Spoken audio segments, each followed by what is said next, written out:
Alors ça y est, la deuxième phase de la contre-offensive a commencé. Oui, on l'annonçait cette semaine et hier, c'est le New York Times qui le confirme, citant deux sources à l'intérieur même du Pentagone.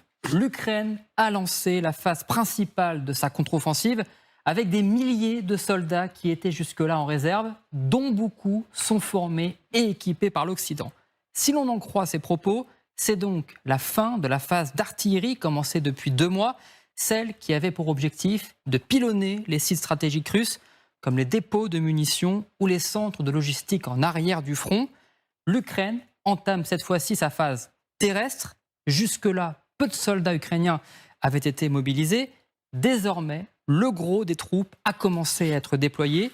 Et ce sont effectivement ces soldats formés spécialement par les Occidentaux pour cette contre-offensive.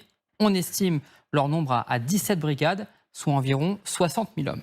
Beaucoup d'entre elles sont d'ailleurs des brigades mécanisées, équipées de chars occidentaux, comme les Bradley américains ou encore les Léopards allemands. Alors, est-ce qu'on sait où cette offensive a lieu et est-ce qu'elle est déjà visible sur le terrain? Oui, Emmanuel, cette offensive terrestre va être concentrée à un endroit, ici, dans la région de Zaporijia, plus précisément à l'est du village de Robotyne. Hier, les Russes confirmaient déjà qu'une offensive ukrainienne avait été lancée. Et selon différentes sources aujourd'hui, les Ukrainiens auraient repris peu de terrain, mais tout de même 2,5 km² en 24 heures. Mais Moscou confirme bien les moyens utilisés. Les Ukrainiens ont lancé un assaut massif avec 3 bataillons, renforcés par des chars au sud de la ville d'Orikiv, juste en dessous de Robotyne. 3 bataillons donc, on parle donc là de 3000 hommes environ. Ils diffusent même les images de cet assaut. Et ce qui frappe tout de suite, c'est le nombre de véhicules blindés engagés par les Ukrainiens. On n'avait jamais vu un tel déploiement depuis plusieurs semaines. Un responsable local russe précise, plus de 100 véhicules blindés, y compris des chars, des Léopards et des Bradley. L'ennemi a réussi à couper 3 sections de notre ligne de défense. L'état-major russe se vante d'avoir repoussé l'offensive ukrainienne et d'avoir détruit une grande partie de ses chars occidentaux, une vingtaine selon les rapports. Mais les Ukrainiens restent silencieux sur cet assaut et ses résultats. Mais de nombreuses vidéos ces dernières heures attestent de la présence de ces brigades formées par les Occidentaux dans la région de Robotyne, notamment celle-ci, la 47e brigade mécanisée, équipée notamment des Bradley américains. Pour finir, est-ce qu'on connaît l'objectif de cette deuxième phase? Oui, les plans sont très précis. Selon le New York Times, cet assaut lancé hier n'est que le début d'une autre beaucoup plus importante. La dernière attaque ukrainienne pourrait être des opérations préparatoires pour la poussée principale. Et le plan ukrainien, le voici Emmanuel, créer une brèche jusqu'à s'enfoncer d'abord par Tokmak, puis vers Melitopol, jusqu'à la mer d'Azov. Et vous le voyez, si cette offensive est un succès, eh bien l'armée russe sera coupée en deux, coupée en deux pour éviter tout le ravitaillement en matériel et en armes pour les soldats russes côté ouest. Les responsables américains donnent même une date de fin pour cette grande offensive. La nouvelle opération, en cas de succès, durerait 1 à 3 semaines, soit jusqu'à la mi-août. Alors, preuve de l'évolution de cette contre-offensive, même Vladimir Poutine s'est exprimé. Oui, le président russe s'était interrogé sur le sujet aujourd'hui, en marge du sommet Afrique-Russie, et il confirme que les combats aujourd'hui se concentrent principalement dans la région de Zaporijia. Écoutez. Что касается последних дней, то да, действительно, мы подтверждаем, что боевые действия активизированы и существенным образом. Основные боестолкновения проходили на направлении, как говорят на Западе. On a rarement entendu le président russe commenter ainsi la situation militaire sur le champ de bataille ukrainien. Preuve peut-être qu'il se passe quelque chose dans la région de Zaporijia. Merci beaucoup Quentin, il se passe quelque chose sur le front sud. Général Trinquant, comment vous analysez cette nouvelle phase? Je rappelle que l'enquête américaine est intéressante, elle cite des hauts responsables du Pentagone et des responsables russes aussi. Comment vous analysez cette poussée? Alors d'abord, c'est intéressant que les deux côtés en parlent, les Américains comme les Russes. Ça veut dire qu'il se passe quelque chose, vraiment. Ensuite, on rappelle qu'il y avait 3 axes. Il y avait Zaporijia, Donetsk et Bakhmout. Et les 2 axes qui progressaient, c'était Zaporijia et Bakhmout. Donc ça pouvait être un des deux. On rajoute également qu'une offensive russe était annoncée, même si elle débouchait pas vraiment, au nord, dans la région de Kharkiv, au nord de Bakhmout. Et donc, tout le monde attendait, en fait, l'engagement des réserves. Les 60 000 hommes dont on parle, les nouveaux équipements et tout, qui attendent depuis 1 mois et demi. J'avais toujours une pensée pour ces soldats qui étaient planqués à l'arrière, en silence radio, et qui attendaient qu'on leur dise « en avant, il faut y aller ». Ça y est, apparemment, on leur a dit « en avant, il faut y aller ». Alors on parle de 3 bataillons, ce qui est quand même la pointe d'avant-garde. Hein. Oui. C'est quand même pas... pour une offensive comme ça, c'est plutôt 3 brigades. Mais bon, on multiplie par 5 ou 6. 5 ou 6. Mais ça veut dire que effectivement, ça a l'air de progresser. Ensuite, l'axe est très intéressant pour plusieurs raisons. Melitopol,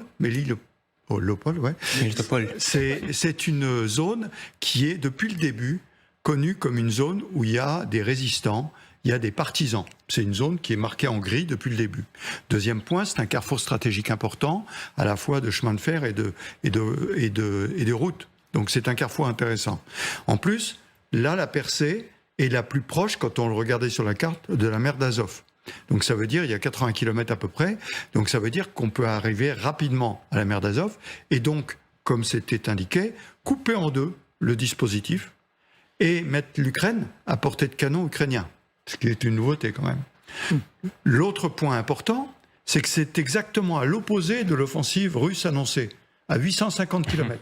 Or, l'offensive russe annoncée, on pense que c'est les seules réserves dont dispose la Russie. 100 000 hommes, dit-on, voilà. Et donc là, ils auraient beaucoup de mal à s'opposer, en fait, à la percée ukrainienne si elle avait lieu, parce qu'ils sont trop loin, à 850 km. Enfin, ils peuvent le faire, mais ça va prendre du temps, quoi. Donc, tout ceci est extrêmement intéressant.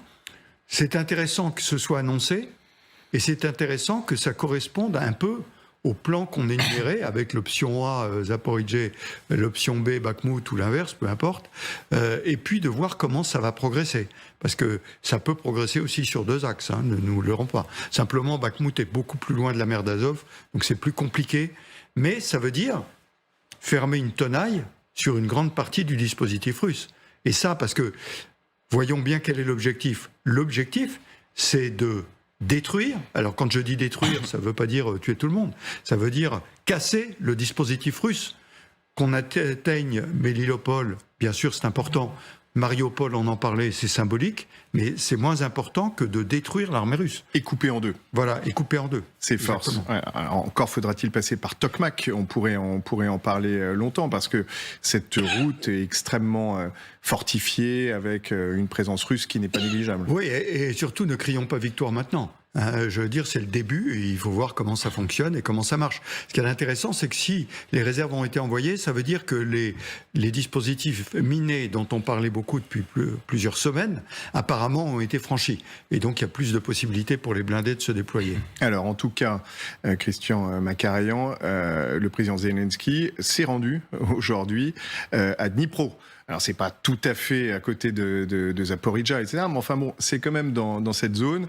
Il y a un appui symbolique aussi qu'il vient donner aux troupes. On le voit évidemment en grande discussion avec un état-major militaire. Oui, et tout cela, ce qui est assez frappant, est très organisé sur le plan militaire. Ça a l'air très maîtrisé. Il faut parler effectivement d'une centaine de blindés, parmi lesquels majoritairement, bien sûr, des blindés occidentaux, si ce n'est uniquement des blindés occidentaux, Bradley et Léopard 2. C'est assez frappant de voir cette colonne blindée avancer, si je puis dire, à l'ancienne, c'est-à-dire de façon très efficace. Encore une fois, restons prudents, et de voir en même temps que les Américains communiquent, et 3e symbole Zelensky sur place, tout ça est très construit. Et c'est en soi un des éléments du dynamisme d'une offensive, d'arriver à ce type de construction-là et de communication.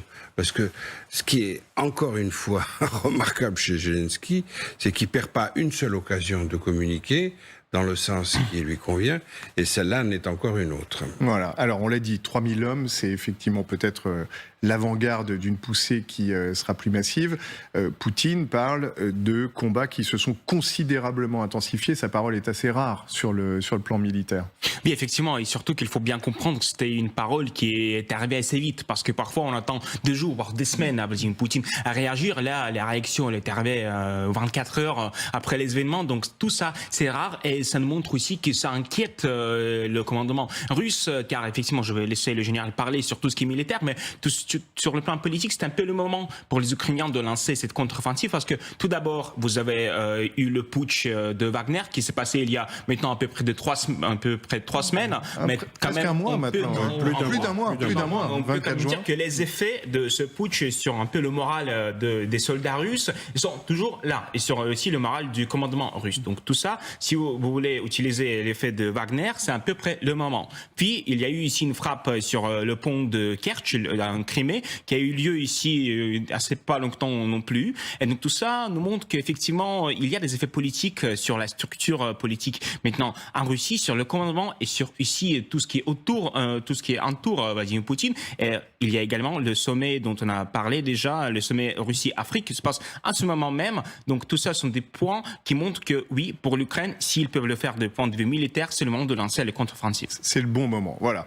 On sait peu de choses, d'ailleurs, c'est intéressant, Céline Lussato, sur ce qui se passe côté ukrainien, tout simplement parce que l'état-major ukrainien, comme à son habitude lorsqu'il y a une opération, ne communique pas. Alors seul Vladimir Poutine a dit les pertes de l'ennemi sont effroyables, un Russe tué pour 10 Ukrainiens, ce qui est assez classique, mais en tout cas on sent que la communication, même si on a vu Zelensky, la communication est assez verrouillée.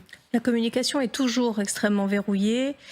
Sur la question, évidemment, des soldats ukrainiens qui meurent au combat, elle est encore plus verrouillée. Le plus important, peut-être, c'est de maintenir le moral des Ukrainiens. Évidemment, il est très fort et c'est une nation qui se défend contre une agression, donc on ne peut pas douter de la motivation du peuple ukrainien. Mais évidemment, le fait que des cercueils reviennent dans les villages ne peut que, toucher et amoindrir cette motivation. Et donc, sur les morts, il n'y a pas de décompte. On est dans le flou, c'est évident. Oui, et c'est aussi le bon moment pour obtenir un succès sur le terrain. On en a beaucoup parlé ces derniers temps. Pour l'instant, il n'y a pas de succès décisif. Les Ukrainiens ont besoin impérativement de remporter des succès militaires, de repousser l'ennemi. Tout l'hiver, il y a eu des frappes sur le réseau électrique ukrainien. On a vu les Ukrainiens vivre dans le noir, dans le froid. Le printemps est arrivé, la motivation est revenue dans les foyers. Maintenant, il faut avancer. Ça fait 17 mois que le conflit dure. Évidemment, les gens souffrent. Bien sûr, Général Trinquant. J'ai oublié tout à l'heure de signaler dans les facteurs de succès de cette offensive de Zaporijjia le fait que c'est la 58e armée dont le chef a été limogé il y a peu par le président Poutine. Et ce chef qui est en face, bien sûr, côté russe. Ouais. Mais il a parlé et il a dit dans quelles conditions lamentables les soldats russes de son armée étaient obligés de combattre et un fait significatif qu'ils ne pouvaient pas faire assez de tirs de contre-batterie.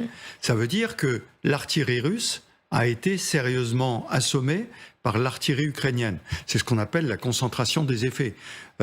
L'armée ukrainienne a certainement beaucoup moins d'artillerie que n'en a l'armée russe, mais ils les ont concentrés au bon endroit. Et donc ça, c'est très intéressant. C'est un autre facteur de succès, c'est que l'armée russe qui est là vient de perdre son chef, et dans des conditions difficiles, puisque il a osé parler et dire dans quelles conditions étaient les soldats. Donc il y a coïncidence entre ce que pensent les soldats et ce que pensent les chefs. Donc le bon moment, c'est ce que disait Denis Strelkov. Aidez-nous à comprendre quelque chose, mon général. Les officiels du Pentagone disent cette phase doit durer entre 1 et 3 semaines. Pourquoi cette délimitation précise dans le temps ? Parce que soit ils arrivent à casser le dispositif tout de suite et en 1 semaine, ils peuvent être sur la mer d'Azov. Parce que, si vous voulez, les gens, parfois ça m'amusait, les gens calculaient en disant, vous comprenez, il a fallu 4 semaines pour arriver là, donc vous multipliez par etc. et vous arrivez. Non, c'est pas mathématique du tout. Le plus dur, c'est au départ. Après ça, les chars, vous les avez vus, les léopards, s'il n'y a personne en face d'eux, je vais vous dire, ils vont rouler directement sur la mer d'Azov. Leur seul problème, c'est le carburant, en fait. Donc, ça peut être 1 à 3 semaines, parce que quand on calcule la distance, on se dit, s'il y a beaucoup de résistance, ça va durer 3 semaines. S'il n'y a pas de résistance, ça va faire 1 semaine. Oui, voilà. Et le temps aussi, peut-être que les Russes se repositionnent. Si ça dure plus longtemps, c'est... Alors, s'ils se repositionnent, mais ça va être compliqué. Moi, j'ai pas le dispositif défensif russe, mais une fois que le dispositif russe est cassé, pour les Russes, c'est extrêmement difficile de se repositionner. Je répète que les troupes blindées sont à 850 km au nord. Et les troupes qui sont là ont plutôt été des troupes qui ont été mises dans des tranchées pour se battre dans des tranchées. Et donc, ils n'ont pas vraiment des moyens de mobilité avec des chars, avec des blindés, etc., qui leur permettent. Ensuite, dernier point, je rappelle qu'on avait sur ce plateau fait part du sondage qui avait été fait par l'armée ukrainienne auprès des prisonniers russes. Et dans les prisonniers russes, ils disaient il y a 25% sont des zombies, des gens qui vont au combat, ils ne savent plus trop pourquoi, 25% qui sont extrêmement bien motivés, et 50% qui attendent qu'une chose, c'est de pouvoir se rendre si le dispositif s'écroule. Donc on va voir ce qui se passe. Dernière hypothèse, parce que vous sembliez la suggérer, Christian Macarian, tout à l'heure, ça peut aussi être une opération de déception, pour employer cet anglicisme, de tromperie, c'est-à-dire on fait semblant d'attaquer très fort dans le sud, avec la présence en arrière-fond de Zelensky, pour peut-être mieux attaquer ailleurs. Je ne dispose pas personnellement d'informations suffisantes pour étayer cette hypothèse. Mais ce que je trouve assez clair et net et frappant, c'est qu'on a beaucoup glosé sur les difficultés de cette contre-offensive ukrainienne. Et j'ai entendu beaucoup d'experts rappeler, dont le général Trinquant ici présent, que, attention, il gardait en réserve des brigades pour pouvoir les utiliser au moment le plus opportun. Si c'est confirmé, c'est bien ça qui est en train de se passer sous nos yeux. Et encore une fois, du point de vue strictement militaire, c'est très bien exécuté. Oui, c'est comme on échangeait avec mon camarade le général Yakovlev, le plan A et le plan B. Zaporijja, Bakhmout. Et est-ce que Zaporijja est une fausse attaque pour avoir une vraie attaque à Bakhmout, ou est-ce que c'est l'inverse ? On n'en sait rien pour l'instant. Ça dépend où vont être engagés l'ensemble des réserves. Encore une fois, je le répète, on parle de 3 bataillons là, c'est pas l'essentiel des réserves. L'essentiel des réserves, c'est quand même 9 brigades derrière. 60 000 hommes à peu près qui sont mobilisables. Céline Lussato ? Oui, et d'un autre côté, on parlait tout à l'heure des symboles. Si les troupes ukrainiennes parviennent à la mer d'Azov, c'est la Crimée qui sera quasiment isolée de ses liens avec la Russie, et la Crimée reste un symbole formidablement important pour les Ukrainiens. Petit à petit, on parlait tout à l'heure de l'attaque qui a eu lieu sur le pont qui relie la Russie à la Crimée la semaine dernière ou il y a 10 jours. Là aussi, on voit que l'objectif Crimée reste capital pour les Ukrainiens. On entend comme ça, quand on dit il y aura des négociations et puis on laissera un petit quelque chose à la Russie, peut-être la Crimée, c'est important pour eux. Oui. Non, les Ukrainiens ne sont pas d'accord. Pour les Ukrainiens. Et là, cette offensive peut être aussi dans ce cadre d'isoler la Crimée pour petit à petit la remettre dans l'escarcelle ukrainienne complètement.